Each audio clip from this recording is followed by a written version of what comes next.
성령으로 주님의 이름으로 기도합니다. 아멘. 지난 시간에 이어서 천사에 대한 이야기를 좀 더 이어가 보겠습니다. 모든 천사는 저절로 나타난 게 아니라 시편 103편 22절 보니까 하나님이 지으셨다 이렇게 되어 있죠. 하나님이 지으신 존재다. 모든 천사는 하나님이 지으신 존재다. 히브리서 1장 14절에는 왜 만드셨냐 하면 하나님이 부리시는 영으로 목적 삼을 수 있는 피조물입니다. 이 천사들 중에 성경에서 우리에게 직접 영향을 미치는 세 가지 천사의 영역을 보겠어요. 첫째, 하나님의 보좌를 지키는 천사들이 있다. 스랍 천사가 있고 그룹 천사, 케루빔이라고 하는 천사가 있죠. 두 번째는 좋은 소식을 전하는 천사 가브리엘, 다니엘서와 누가복음 1장 9절에 이렇게 있는 가브리엘. 그 다음에 이제 미가엘 천사가 있습니다. 하나님의 천군 지휘대장이라고 할 수 있죠. 장군이에요. 미국 아이들 이름에 마이클이라는 이름을 많이 쓰는데 미가엘 천사장이라고 우리 성경에 써있죠. 그 다음은 흔히 타락한 천사라고 얘기하는 사탄에 대해서라고 했습니다. 우리말 성경에는 사탄 혹은 마귀라고 하는 두 가지 이름을 혼용하고 있는데 성경에서 사탄은 원래 신분이 천사였고 하나님이 징벌과 시험을 하는 도구로 나타나게 되죠. 나중에 보니까 이 사탄이가 하나님께 반역을 한 존재로 성경학자들 다 지지하는 건 아니지만 성경의 근거를 또 나름대로 제시하고 있어요. 반역한 천사다. 그래서 대부분의 교회에 그렇게 인정을 하는데 먼저 사탄이 하나님의 도구였다는 사실을 한번 성경을 참고해보죠. 욥기에 나와 있는 내용을 먼저 보겠습니다. 욥기 1장 6절 하루는 하나님의 아들들이 와서 여호와 앞에 섰고 사단도 그들 가운데에 온지라. 누구하고 같이 모여있죠? 하나님의 아들들. 사탄이가 여호와 앞에 대통령 앞에 장관 자격으로 국무회의에 참석하는 장관급 국무위원들이 참석하듯이 하나님 앞에 하나님의 아들들 천사가 와서 앉고 섰고 사단도 그 가운데 왔다. 여호와께서 사단에게 이르시되 내가 어디서 왔느냐? 사단이 여호와께 대답하여 이르되 땅을 두루 돌아 여기저기 다녔나이다. 땅을 두루 돌아 여기저기 다녀왔나이다. 사탄에게 주어진 영역이 공중 하늘과 땅의 지배자구나. 세상 권세와 점사자, 그렇죠? 땅의 정복자가 사탄이구나. 여호와께서 사단에게 이르시되 1장 12절에 반복됩니다. 내가 그의 소유물을 다 내 손에 맡기노라. 다만 그의 몸에는 내 손을 내지 말지니. 사단에게 너 왜 지각했냐? 그러니까 여기저기 돌아다니기다 늦었습니다. 땅에 여기저기 다닙니다. 땅의 일로 분주하면 하나님 앞에 책망받을 일이 생깁니다. 사탄이가 늦게 나타나죠. 땅의 일로 분주하는 것보다 하나님의 일에 우선순위를 대자. 그랬더니 하나님이 이렇게 말씀해요. 너 땅에 두루 댕기다가 내 종 욥을 유의해서 보았느냐? 유의해서 보았느냐는 말은 주의를 기울여서 봤느냐 이 말이잖아요. 욥을 가리켜서 내 종이라고 말했어요. 내 종. 하나님의 servant, 하나님을 섬기는 자라는 뜻이에요. 디컨이라는 의미가 있어요. 섬긴다 하는 의미가 있어요. 내 종 욥을 주의해서 받느냐, concentration, 주의를 집중해서 받느냐 그랬더니 사단이가 말하기를 욥처럼 하나님이 말씀하시기를 욥처럼 이 땅에서 하나님 섬기는데 온전한 사람이 없다. 그렇게 칭찬을 했습니다. 그러니까 사탄이가 반박을 하기를 에이 하나님이 그렇게 복을 주는데 하나님 안 섬길 자가 누가 있어요? 이런 말을 하는 거예요. 그랬더니 하나님이 그래? 그럼 내가 한번 흔들어 봐라. 그래서 욥에게 하나님이 사탄을 시켜서 한번 흔들어 보라고 얘기를 했는데 뭐는 손대지 말아라? 몸은 손대지 말아라. 소유물을 다 내 손에 맡기노라. 다만 그의 몸에는 내 손을 대지 말지. 이렇게 말씀을 했습니다. 2장에 가서 보니까 똑같은 얘기가 나와요. 여호와께서 사단에게 이르시되 하나님의 천사 외에 사단이가 또 늦었단 말이에요. 왜 늦었냐 그랬더니 땅을 여기저기 두루돌아 여기저기 다녀왔습니다. 이렇게 말하니까 하나님이 내 종 욥을 위에서 보았느냐. 하나님이 욥을 자랑스럽게 여기셨어요. 그랬더니 이 사탄이가 하나님이 산울타리를 쳐주는데 하나님 충성하는 사람이 어디 있어요? 복 주시고 건강 주시고 자손도 만대가 잘 되는데 명예도 있고 권세도 있는데 하나님 배신할 자가 어디 있습니까? 사탄이가 이렇게 심통을 부리니까 그래? 그러면 사단에게 말씀을 해요. 내가 그를 전부 너한테 맡길게. 그 대신에 무엇은 해야지 말라? 생명은 해야지 말라. 두 가지를 단계를 보세요. 첫째는 뭐를 건드리지 말아라? 몸을 건드리지 마라. 그 다음 뭘 건드리지 말아라? 생명을 건드리지 말아라. 근데 뭐는 허락을 했다? 물질, 소유. 그러니까 시험 올 때 우리 신자들은, 지도자들은 영적으로 안테나가 예민해요. 딱 저녁 노을이 붉구나 그러면 내일 날씨가 맑겠구나 눈치채듯이 구름이 떴네 소낙비 오겠구나 탁 알듯이 내 물질의 시험이 온다 싶으면 사단이가 혹시 이렇게 긴장하고 주의하는 거 기도 신호가 떨어졌구나. 첫째 단계인 거 깨달으시기 바랍니다. 두 번째 단계가 뭐죠? 내 몸. 컨디션이 벌써 안 좋아졌다 싶으면 피곤해서 그래 하고 합리적인 이유를 찾는 거예요. 병원에 갈까?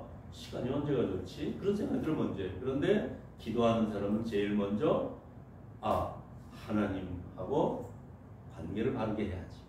하나님께 기도를 먼저 드려야지. 이런 생각이 나시기 바랍니다. 내 안에 예수님이 계신데 당연한 거죠. 아내나 남편이나 부모 자식에게 먼저 이야기하고 뭐든지 하듯이 일 다 저질러 놓고 나서 남편이나 아내나 자식이나 부모나 뒷수습하세요. 그러면 이게 그 관계가 자꾸 비틀어지잖아요. 친구 사이에도 저 사람은 내 하는 대로 다 따라할 사람이 하다가 너무 잘 믿어가지고 실수하는 수가 생기거든. 그러니까 미리미리 내 생각이 잘못일 수도 있으니까 이렇게 얘기하듯이 하나님과의 관계는 우리가 눈 뜨면 벌써 하나님 감사합니다. 오늘도 예수님과 함께 승리하는 날 되게 해주십시오. 금년 한 해도 복받는 한 해. 이번 한 달도 일주일도 오늘 누구를 만나는데 어디를 가는데 주님 나와 동행해 주십시오. 늘 쉬지 말고 기도하라는 게 그런 영적으로 깨어있으란 말입니다. 이 사탄의 시험 단계 첫째는 소유물, 둘째는 건강, 셋째는 생명의 위협까지 와요. 생명을 아예 뺏겼다 그러면은 그거는 버림받았다는 거니까 이거는 안 되겠죠. 그래서 우리가 세례와 생명력이 하나님이에요. 생명책에 내 이름이 기재되는 것, 하늘나라 호적에 내 이름이 있는 것, 그것을 내가 믿고 헌신하는 것이 신앙인의 완성된 것 되겠죠. 예수님이 마귀사단에게 시험을 받았습니다. 사도 바울은 마귀사단의 시험이 이기려면 어떻게 하라고 그랬죠? 성령의 검, 또 하나님의 말씀을 가지라 이렇게 말했어요. 성령의 검, 하나님의 말씀, 에베소서 6장에 나오는 말씀이죠. 10절로 20절 말씀.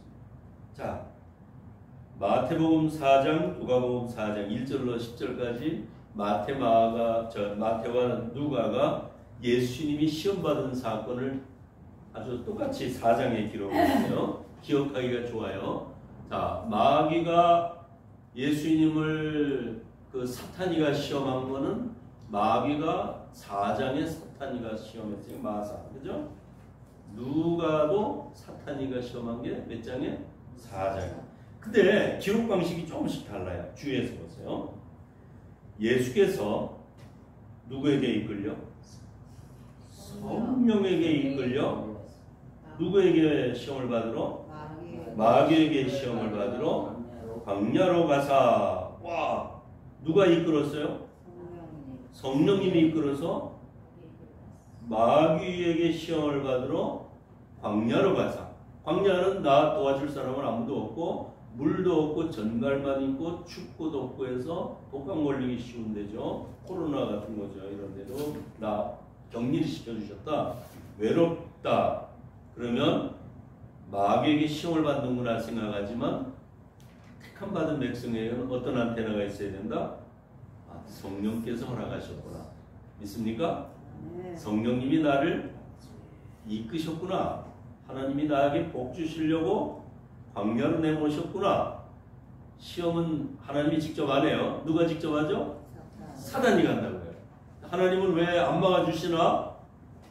하나님이 지금 나를 복 주시려고 한 단계 올리시려고 나를 테스트하시는구나. 근데 하나님은 직접 시험 안 하고 누굴 시킨다? 사단이를 시킨다. 여러분, 다른 얘기지만 인도에 가면요 화장실에 휴지가 없어요. 근데 화장실에 가면 물통이 있는데 오른손으로는 나뭇잎에 밥을 싸서 비벼서 이렇게 해서 오른손으로 먹고 왼손은 나오는 거 버리는 손이에요. 물로 씻어요. 근데 종이를 닦는 것보다 깨끗하대요. 물로 깨끗이 씻고 왼손은 뭐 하는 데 쓴다? 뒤처리하는 데 쓰고 오른손은 뭐에 쓴다? 먹는 데 쓴다. 오른손 왼손이 성령에도 비슷하거든요. 오른쪽에 앉으셨다. 오른손에 붙잡았다. 오른손 하나님이 쓰시고 복 주시는 거예요. 그런데 왼손은 사탄과 같은 역할을 하는 거예요. 징계를 하고 채찍을 때릴 때도 오른손은 때리면 너무 아프고 세게 힘드는 주손이잖아요. 근데 왼손은 좀 서툴게 때리니까 잘 안 쓰는 손이니까 덜 아프게 때리고 사랑의 매다 그런 뜻이잖아요. 그런데 성경에 보면 온예는 왼손잡이에요. 왼손잡이. 하나님이 오른손을 복 주시지만 왼손을 저주로 쓰는 것은 아니다. 사탄도 하나님 앞에 버림받은 자로 쓴 게 아니라 천상회의의 스텝으로 참석했다니까요. 이런 것이 지난주에 얘기했지만 천주교에서 지금 공식적으로 해체를 명했지만 지금도 활동하고 있는 예수회라는 게 있다. 악역은 우리가 다 할 테니까 교황님 교회의 명예와 이익은 우리가 다 지킬 테니까 내가 욕먹는 짓은 내가 할게요. 그런 짓은 필요하죠. 악역도 필요하고 우리 그 정치가들도 보면 이 사람은 오른팔이에요. 이 사람은 왼팔이에요. 오른손 왼손 이런 식으로 얘기할 적에 한 손만 갖고는 불편하니까 맞잡아야 힘이 된다고 할 적에 낮과 밤이 하루를 형성하듯이 그런 거 볼 것 같으면은 사탄의 역할을 하나님은 부정적으로 징벌의 도구 시험의 도구로는 쓰셨지만 처음부터 저주받은 존재는 아니었구나. 그런데 이사야 14장 12절에 보니까 모닝스타 아침의 아들 계명성이요 넌 어찌 하늘에서 찍혀 땅에 떨어졌는가. 하늘에서 찍혀서 땅에 떨어졌는데 네가 이제 음부의 맨 밑바닥 구덩이에 처박힌다.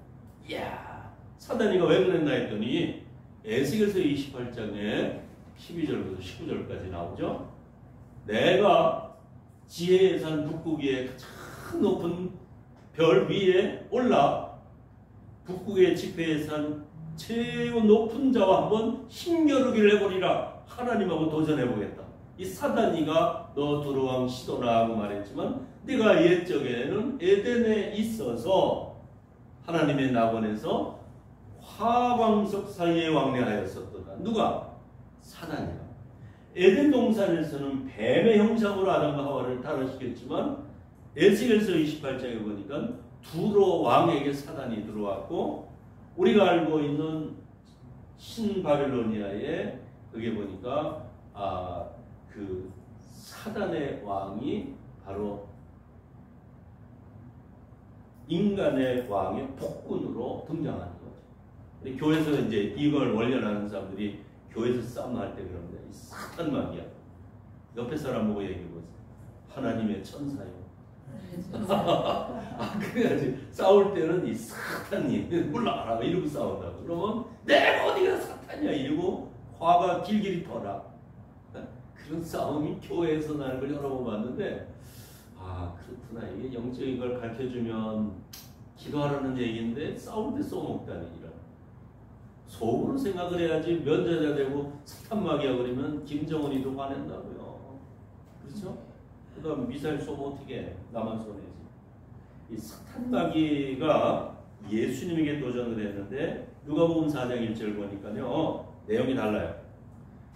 예수께서 성령 충만함을 입고 요단강에서 돌아오사 광야에서 40일 동안 성령에게 이끌리시며 마귀에게 시험을 받으시더라. 코치가 선수를 올림픽 경기장에 내보낸 거예요. 그렇게 보이십니까? 그리고 링 코트의 옆에 서서 레프트 훅, 라이트 훅, 피해, 앞으로 전진. 코치가 얘기하는 거, 여기에 권투 선수, 레슬링 선수, 테니스, 탁구 가만히 보면 옆에서 코치 감독들이 떠드는 얘기 들리죠? 바로 그런 겁니다. 성령에게 이끌려라는 말은 하나님이 나 곁에 멀지 않으시구나. 여러분 시험 당할 때 꼭 이런 느낌을 확인하시기 바랍니다. 마귀에게 시험을 받으신다. 누가? 예수님이. 왜 하나님의 아들이 마귀에게 시험을 받았을까요? 이 모습은 하나님으로 받은 게 아니라 인간을 대표해서 받으신 거예요. 하나님은 이런 시험 받을 필요가 없잖아요. 그래서 우리가 예수님에 대해서 이 삼위일체의 신비를 동전의 앞면과 뒷면과 같은데 분리되지는 않지만 구별되는 동일체인데 이걸 결국은 영적으로밖에는 이해할 수가 없다. 예수님이 어떻게 눈물을 흘리시지? 예수님이 어떻게 죽지? 근데 저는 아무리 책을 읽고 선생한테 물어봐도 어느 책을 봐도 명쾌한 대답은 없어요.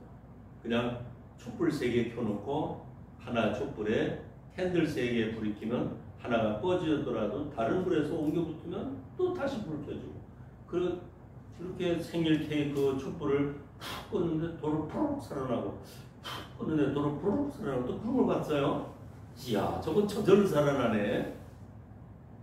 근데 성경에는 누가 살리셨다? 하나님이 살리셨다. 죽었지만 하나님의 불은 안 꺼지니까 하나님이 예수님을 살리셨다. 하나님의 아들을 살리셨다. 세 분 하나님이신데 세 분이 하나처럼 움직이시는구나. 다 같이 합시다. 부부가 이신이에요? 일체예요? 되죠? 이신이에요? 일신이에요? 이신. 몸이 둘이죠. 부부가. 근데 부인 하는 말 다르고 남편 하는 말 다르면 그 집은 이신, 이체. 부인과 남편이 합의를 하고 기도해서 하나가 되고 사랑으로 연결이 되고 인격적으로 인생을 하면 서로 닮아간다는 얘기를 하잖아요. 성격도 닮아가요. 근데 얼굴 모습까지 닮아간다니까. 말투가 닮아간다니까요. 그래서 천국 방언을 하는 집에 들어보면 아이들까지도 천국 방언을 하고요. 쌍말만 입에 붙으면 주변 사람이 다 그 말을 배워버려. 이야, 그래서 딸을 데려오려면 그 집안에 몇 대를 건다? 3대를 건다 해서 3대. 좋은 영향력을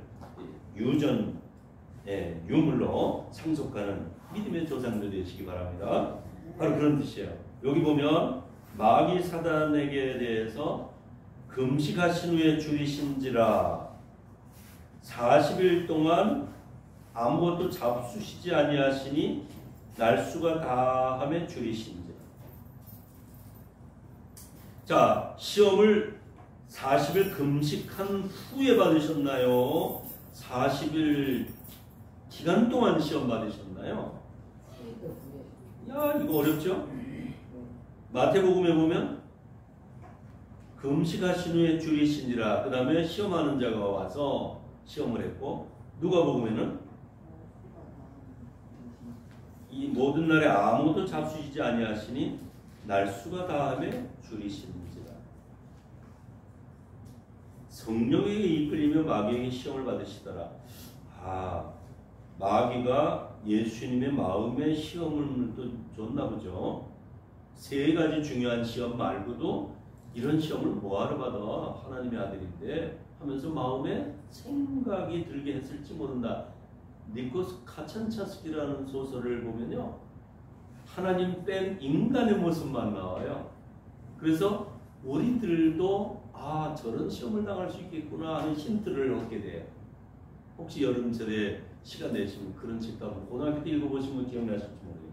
니코스 카찬차스키의 무슨 최후의 유혹? 그리스도 최후의 유혹. 역시 그 문학가 그리스도 최후의 유혹. 아, 하나님은 이런 시험 안 당할 텐데 인간의 모습으로 인간을 대표해서 그렇게 하셨구나.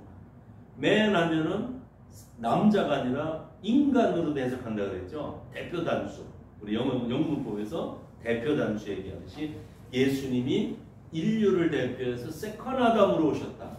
첫째 아담, 둘째 아담으로 오셔서 시험을 인간을 대표해서 받으셨다. 그러니까 예수님이 시험 받으시고 화를 내시고 눈물을 흘리시고 피곤해하시고 한 모습은 하나님의 모습이 아니고 누구의 모습이다? 인간이 보편적으로 겪는 우리의 대표적인 모습을 반영해 주신 거다. 그렇게 이해하시면은 아, 내가 예수님을 본받을 수 있겠고 내가 좌절했다가도 용기를 낼 수가 있는 거죠. 아, 나도 그래, 예수님께서 나를 알아주시는구나. 십자가에서 하나님 왜 날 버립니까? 왜 나 사업 어렵게 하고 나 창피하게 하고 나 나 어렵게 만들고 속상하게 합니까? 왜 잠 못 자게 합니까? 그렇게 하나님을 향해서 원망했는데 누구도 했다고요? 예수님도 하나님 어째서 날 버립니까? 근데 이길 수도 있죠. 예수님이 대신 저주받으셨다. 누가 그 다음 살리셨다? 하나님이 살린다. 죽음이 제일 무섭잖아요. 죽인다. 그런데 죽음보다 더 무서운 게 있어요. 뭐죠? 부활이에요. 부활. 죽음을 죽이는 거야. 다 같이 합시다. 부활은 사망 권세를 이긴다. 그래서 예수 믿는데 죽음에 대해서 해결이 안 된 사람은 지금 기초가 안 된 거죠. 예수 헛믿은 거죠. 이론은 돼요. 근데 영적으로는 어린아이 수준도 안 되는 거예요. 그래서 잠도 안 오고 부들부들 떨리고 그냥 식사가 안 되고요. 그 사람 죽을 때 보면 눈을 허옇게 까고 막 활싸게 하는 마귀한테 안 끌려가려고. 그게 무서운 겁니다.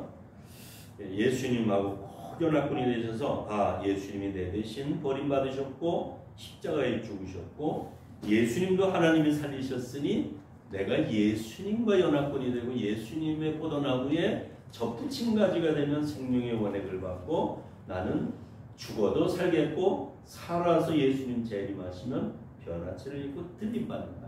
이 소망의 믿음이 나를 살리는 생명의 믿음인 줄 믿습니다. 아멘. 자, 마귀사단이는 마지막 날에 하나님의 심판을 받습니다. 시험을 이기려면 마지막 그 하나만 봅시다. 창세기에 보면 들짐승 중에 가장 간교한 짐승이 있어요. 뭐죠? 뱀. 뱀입니다. 뱀. 마귀가 성격 나쁜 사람, 어느 생활, 인격, 가정교육 전차리면 누가 그 사람을 이용한다? 마귀가 이용한다. 친구 사귈 때, 며느리 삼을 때 몇 대를 보고 사귀라? 본받을 만한 사람하고 친구하세요. 돈 잘 버는 사람 옆에 가면 뭘 배워요? 돈 버는 기술을 배워요. 가게 잘 되는 집 옆에다 차리면 손님을 뺏어올 수 있어요. 우리 울산 장흥 옆에다가 우리 자동차 전용장 세웁시다. 아멘. 장흥 잠 못 잔다, 그죠? 아멘. 아니에요? 요새 아니에요? 돈 못 버는 사람하고 친하잖아요? 가난해져요. 한 분 생기면 갖다 써버려. 왜? 내일 또 생길 테지 뭐 이러고. 내일 안 생기거든? 끌어당겨. 그럼 명예 잃어버리고 친구 잃어버리고 사람 취급도 못 받아. 이게 인생의 비법이에요. 그래서 한 5년, 10년 앞을 보면서 여러분들께서 바로 이 간교하다고 하는 것은 우리의 성격과 능력과 환경이 모든 것을 보는 것입니다. 마귀가 쳐들어오는구나. 니무롯이라고 하는 신바벨론의 왕이 바벨탑을 쌓았다고 그랬죠? 니무롯이 바로 그 타락한 천사의 현대판, 그 아주 두목이라고 그랬죠? 우리가 꼭 보세요. 주변에서 본받을 만한 사람을 앞에다 세우고 그렇게 하시기 바랍니다. 그래서 천주교에서는요, 성인들을 본받아요. 이유를 아시겠죠? 나 어거스틴이라고 세례명 주세요. 누구처럼 산다고? 어거스틴처럼 살래요. 그런 뜻이에요. 근데 더나 잘못해가지고 어거스틴이요 복 주세요, 토마스 아퀴나스요 복 주세요, 이건 성경적으로 안 된다 그러죠. 안 되죠. 증명이 안 되는 거예요. 예수님만 본받고 예수님께만 기도하고 그렇게 하세요. 자, 요한계시록 20장에 보니까요, 1절 보세요. 2절 용을 잡으니 옛뱀이요 마귀요 사단이라 이렇게 되어 있거든. 옛날 옛뱀이요 마귀요 사단이라는 것을 보면, 옛뱀이요 마귀요 사단이라는 것은 서양 사람들은 마귀를 몰라. 그 드래곤, 용이라고 표현을 했고요. 중국 사람들은 용이라고 그래요. 용을 그래서 마귀라고 표현해요. 그래서 사탄을 우리가 알아듣기 쉽게 마귀, 귀신 이런 식으로 다 두목하고 표현한 것이구나. 그렇게 알아놓으시면은 성경 읽으면서 좀 더 이해가 빠르실까 싶습니다. 자, 우리 찬송 같이 합시다.